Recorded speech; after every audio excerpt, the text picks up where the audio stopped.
So let's say here, so this one, so the demand is lesser than the supply. So for you to supply this deficit, you need the storage so that if you come at this time, which is at 21 hour. I think 21. Yung mga ito military. 21. 11. 11. So, at 9 p.m., you will still have storage to distribute or compensate this deficit. So those two you have to consider. But then again, this one is still higher, so you'll be considering 3.2 for your design for reservoir. So next, so that is the good thing about pumping continuously. However, so because of maintenance and all, so we could also consider. So let's say, for example, we'll be just operating the pump for 12 hours or half day. So starting from from 0 to 8 hour, and then you stop, and then start it again from 20 to 24 hour. Okay, so with that, if you're pumping for 12 hours, so earlier, if you're pumping continuously, that is one. So if it's 12 hours to compensate for 24, for the value of 24, you have to have a rate of 2 per hour. Okay, so this case, 2, 4, 6, 8, 10, 12, 14, and then from 16, since you will stop pumping at this state, so this will just be a horizontal line. Then after 20th, it will start to increase again because you already opened your pump. Same procedure with what we have done last time, so you just have to get the difference. Okay, so from your pumping rate to the sum of FHP. Okay, so again, after you have evaluated everything, get the value which is the highest for both positive and negative values. Because there are some cases, class, that the negative value will be higher. Again, just take the absolute value, so which is the highest. Yun na yun. Madali lang, diba? Kung may Excel. Questions? Okay, so next. Here are just example of storage tanks. Baka hindi pa nakakakita. Diba? Kung paano naman yun, baka hindi pa nakakita sa inyo. Okay. Okay, so class, sometimes for the storage tanks, this could also be subsurface. Ay, ganun. Di ba lang siya sumusunod? So for subsurface, so usually this is done in other countries. Familiar, let's say for example, they use the stadium as, let's say during flooding, they're using it to store water. And then this water could also be treated so that it could be used for domestic purposes. So let's say for example, this one. Okay, so what they try to do, they try to have storage on this area. So that if there's no rain, for example, they can utilize this. It could be storage tanks, but also be subsurface. But then again, when it comes to the energy, you still have to include those pumps. Okay, so that water would flow. Okay, so for the elements of the distribution network, also here, you're already familiar with this. Pipes, definitely, it's pipes. So the difference with pipes and pipelines, so when we talk about pipes, we're just considering a certain section. So meaning just one along this pipe. Okay. So when we talk about pipeline, you're considering the whole pipeline itself. But if we're talking about pipe, you're just considering the characteristic of one section. So yun lang naman yan. Okay, so for pumps, you already know nodes and joints. So these are the points wherein the pipelines have been connected. So for the control system instruments, so we do have valves. Okay, so that we could control as well the inflow. And then next, reservoir, this is for our storages. So as I mentioned, we do have the primary service reservoir. Okay, so we also have the service reservoir. Okay, so this primary service reservoir, this is usually where we store water which has been treated recently. Then after that, if you go to this customers rather, so it will go to the service reservoir. Okay, so intake. So intakes here is from the raw water intakes from your water source. Production, this one is for the water treatment plants. And also, class part of the element of distribution network is the failures or breakage. Because you also have to account for the losses on your distribution networks. Okay, so next. So these are just types of pipes in the distribution network. So feed lines, again, only conveyance, so no extraction. So when we say conveyance, you just wanted to convey water. Okay, so with no purpose. Yun yung tawag doon, feed lines. So next, distribution mains here, or you're dealing with large networks. So hindi pa ito yung branch distribution networks. Then after that, the supply lines. Actually, these are all connected. So from feed lines to distribution mains. So for the supply lines, so this one, the total distribution network throughout the different zones of your distribution system. This connection line, so from this supply line to the water meter, and lastly is what we call the tap lines. So the tap lines is the final point, or where you receive the water from each of the household. Okay, so next. So for the materials which is used for the let's say for pipe materials, okay, so this is our consideration. So we do have the durability, properties, handling, impact, and economy. So there was a time that asbestos cement is used for distribution networks. So however, it was been discovered that it already impacted the health of people because it has affected the water quality. Okay, so now it's not being used. Okay, so the commonly used pipe materials are PVC for plastic. So this one, this is always used. So again, because PVC is used because when we talk about handling, it is also lightweight. Economy-wise, but with regards to this one, the maintenance, medyo mahal din when it comes to PVC. Okay. So again, so for the properties, so for the roughness, smoothness, infestations, we are considering the head loss here. Okay. So next, for the pipeline hydraulics, so when we're talking about head losses, so what you have to apply is the Bernoulli's equation. Siyempre, that pala teacher ni Sir Gabs, science. Okay, also for the head losses, which have been discussed to you, different methods could be used. So Darcy Weisbach, Hazen Williams, Hans coefficient, and equal roundness. So actually, there's smoothie diagram, pero tinagal ko na ang siya may sa compute sa akin. Okay. So next, here's the Sir Bernoulli's equation. Ay, siya ulit. Siya ulit. For the Bernoulli's equation, again, we do have different components for the energy head. We do have, so this one is your elevation, this is your pressure, this is your velocity head.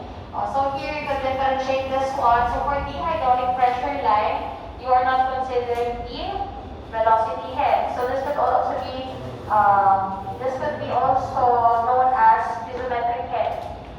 Okay? And then for energy drink line, so this is the total where you also consider the velocity head. So both of these two are different. Okay? Also right here, class, this is also HF or head loss. Depende sa inyo kung anong ginagamit. So I just use delta ZE for the head loss. Okay, so Darcy Weisbach formula. FLD is squared over 2G. For FLD, so again, FLD is squared over 2G. This is only applicable for circular cross-section. So if it's square, you have, or even rectangular cross-section, you'll be using the hydraulic radius. So hydraulic radius, this is just area over wetted perimeter po, wetted perimeter. Okay? So anyway, this is full, then all of it you have to consider. Okay? Pero pag open yan, may pag-usapan na yan. Okay? So this one, this is just a formula for Darcy. Next week, kinakabahan sila para makakala yung pag-complete na commandings, or review, or here, we'll be just using the Mannings coefficient for the value of HF. Okay? Next, reason variance. When it's a revision, same lang din. Pwede direct ko pa ba? Hindi na. Okay naman papagamit mo, di ba? Ha? Papagamit ka ba yun? Alin? Gagamitin ba namin? Hindi naman. Okay naman. Sige ma'am. Hindi ko sure. Sige ma'am. Sige ma'am. Okay naman ako. Hindi naman, hindi ko lang sure. This one, for the whole group, class, or if we're trying to use this one, this actually could be written as K, okay, which is your relative roughness. Okay, for relative roughness, we do have D, roughness height divided by D, diameter of your pipe. Again, for Reynolds number, this is just V over V, so this is your kinematics, viscosity. This one is also equal to mu over rho, so you could also use this value. Anyway, this is the remarks when you have calculated for the Reynolds number. Okay ba ba nila? Okay, or is the maximum then or no? Dalagdagan natin ang iba. Okay, ay, hindi ko pala tinanggal. Anyway, so this is just the multi-diagram. Okay, so class, actually this whole group, this is just the equation derived from this one. So that's why you also have to consider its Reynolds number. But however, this one is, actually this is, it's better to use because you're using graphs. So here, ano tinanggal mo? Anyway, the rhythmic graph yan, wherein you have to determine if it's laminar or turbulent. If it's laminar, you'll be just using this formula, and then if it's turbulent, you have to get the value of the relative roughness, and then, plot mo kung ano yung Reynolds number, and then you will get the value of the friction factor. So that's how you use the multi-diagram. Hindi ko kaya nung sa hydraulic story. Masama ako guys. Okay. Okay, so this one. So class, when we're dealing with pipe networks, syempre, dapat simplified na. Okay. So here, I'll be just introducing two parameters. So here we do have what we call the pipe factor. So by pipe factor, you're just evaluating this constant here. So this constant in this lambda is actually F. F yan ha. So for this one for Darcy, for Darcy waist back. So this is your F. Nasa yung ano? F, G, pi, 2, all of those constants that you have when you're evaluating for the head loss. And then L, Q squared. So sometimes this is already expressed as beta. So this is your pipe factor. And then if you will see gamma, this one is your pipeline factor. So again, if you see pipeline, you're considering the whole length of your pipe. That is just the difference. Okay. So with regards to this one, also class of pipelines in series, because this one is also used yung gamma, which is your pipeline factor. So if we do have pipelines in series, we know that the value of Q is equal for the two sections. And what is additive is the head loss. So that's why for this one, for the gamma total, let's say for example, throughout this pipeline, you can get its equivalent using just the summation of the pipeline factor. Yun lang naman, this is summation lang of head loss. And then if you already have your gamma total, you can just multiply with the discharge. Okay, so for this one, so actually this formula and the red one and this one is used to just simplify your networks. Okay, so here again, fuel. So for parallel, the head loss is equal. But for the discharge, so this will be distributed among its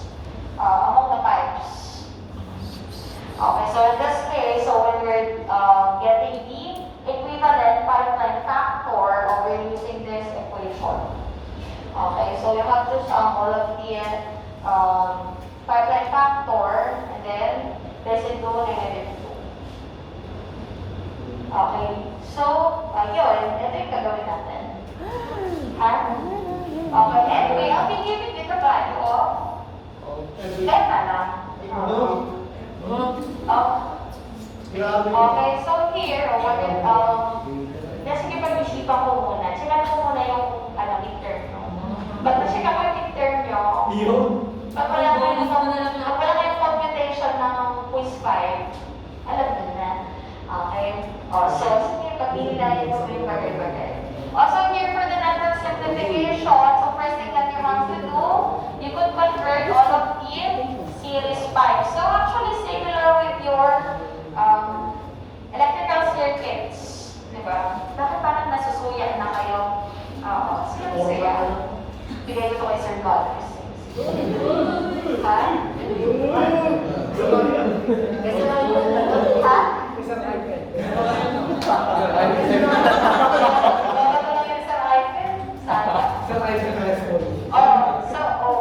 So for this one, for series, this is just easy. So, you have your gamma, or you just evaluate this value. Pag-added nyo lang. This one and this one. Again, so now we just have parallel 5. So using this formula, we'll be able to reduce this to. Okay, so this will be gamma 1, 4, and then gamma 1, 5, 6. Before we combine these two first, we have to add this one. Okay, so this will be gamma 1 for 6, and then to get the total, para isahan na lang. Okay, so here, you will just take this equation. So gamma 1 for 6, and then gamma 1, 5, 6. So you just na, and then you just have to multiply with u squared. Balik ka. Pwede mo. Okay. Also, next. Sapon. Ha? Mamaya. Okay, also for this one. Meron ba? Paano wala yan? Yun, pag walang sorry. Okay. Also, this one, pump systems. Okay, so I'll just be discussing with regards to pump performance curves. Okay, so what will be design points, so energy demand and the energy provisions. Okay, but before that, let me just show different types of pumps. So hand pump. Nakagamit naman lahat, ano? Also, next, dosing pump. So ito mga kasosyan na to. Okay, so you'd like to use piston. Okay, so to introduce energy. So next is the ram. So this one, you're utilizing the pressure from air. Okay, but again, your aim is just to, here's your inlet, delivery pipe. Yun lang yun. So you're using it, you have your edging or pressure for the ram. So next is jet pump. So sometimes if you wanted to have a discharge wherein it's a jet or jet of steam or compressed air, you'll be using jet pumps. Depende sa inyo. So sometimes if you like, for example, if you want to aerate your water, you could use this one. Okay. And then lastly is the centrifugal pump, which is commonly used. Okay, so for centrifugal pump, what you have here is you have your impeller. Okay, pot. Okay, so here is the top view of this one. Oh yes, ito na yung English one pumps thing. That's being centrifugal pumps. Okay, so then here's just the system and performance curve. So just to show, so ideally what we're thinking is that as we